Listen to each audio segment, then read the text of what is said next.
9th May 2026।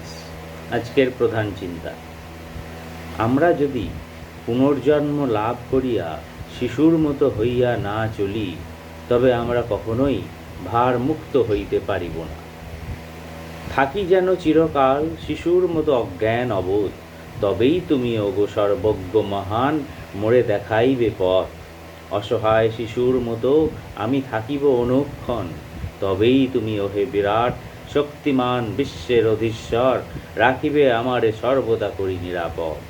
ধন্য আমি রহি সদা অবোধ অজ্ঞান, জানি শুধু আছো তুমি আমার কেবল। কৃতজ্ঞ আমি যে গো অদৃষ্টের প্রতি, রাখে সে আমারে শিশু সম অজ্ঞ অসহায়, তাই আমি আছি আঁকড়িয়া তোমার আশ্রয়। উপদেশ, শিশু কখনো বয়স্ক লোকদের মতো ভাবনা চিন্তা বিচার বুদ্ধি লইয়া বিব্রত হয় না। সেই জন্যই শিশু সর্বদা নিরাপদ। শিশুর কোমলতা ও মাধুর্য এমন যে সমস্ত জগতের লোক শিশুর প্রতি আকৃষ্ট। শিশু যখন পৃথিবীতে জন্মগ্রহণ করে, তখন মনে হয় যেন সে কোনো এক অজানা দেশের সৌরভ সঙ্গে লইয়া আসিয়াছে। এসো আমরা সকলেই শিশুর মতো হই। আমরা এত বয়স্ক হইয়াছি, আমরা এমন স্বাধীন চেতা, আমাদের এমন আত্মাভিমান যে আমরা নিজেদের বোঝাগুলিকে আঁকড়াইয়া ধরিয়া থাকি।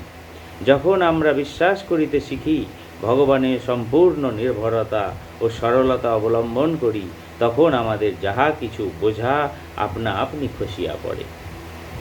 প্রার্থনা, হে প্রভু, হে হৃদয়কে শুদ্ধ নির্মল ও নম্র করো। আমি যেন পবিত্র চিত্তে অকপটভাবে তোমার দিকে অগ্রসর হই। আমাকে শিশুর মতো সরল করো, যেন আমি আমার সকল বোঝা তোমার শ্রীচরণে নামাইয়া রাখি এবং তোমার কোমল স্নেহাপ্লুত যত্নের প্রতি পূর্ণ বিশ্বাস রাখিতে পারি। জয় ঠাকুর, জয় মা, জয় স্বামীজি মহারাজ।